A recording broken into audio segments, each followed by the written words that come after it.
Hey guys, today I will show you the IdroJeep and will try to explain the features of it. And as you know, the plans for this one are available on my website, on my forum. And so let's look at the details.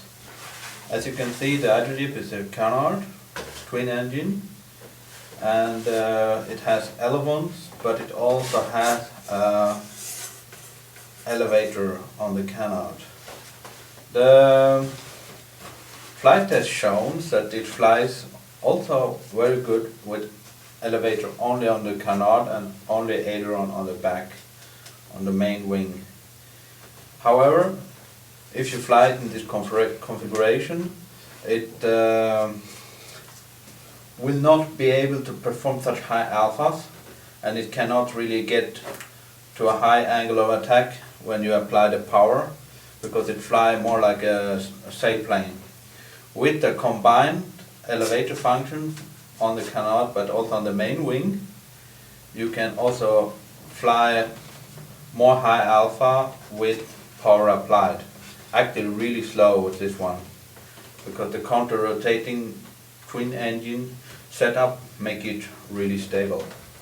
As you can see, the step is located about 1 centimeter rear of the center of gravity, which is about here on the airplane.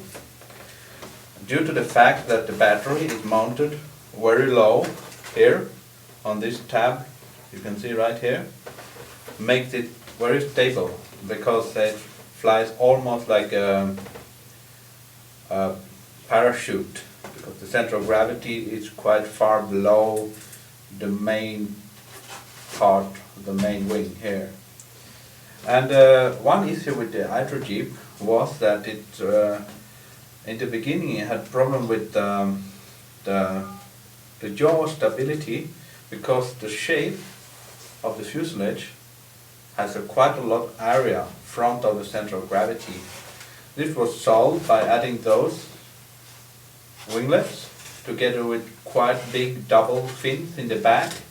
And also the difference between this one and the first prototype that I built, you can also find that one on YouTube, is that I made the nose shorter, and I also changed the shape of the bottom, that in the beginning it was more round, but that also led to a lot of more side area front of the center of gravity. And what can be more said about this? It's a quite simple build. It's actually very simple, and one thing, a construction change that appeared with the last iteration of the IdroJeep, is that internally there is now this wooden spar. You can see it, let's see, right here. It's a wooden spar that goes from the nose here back.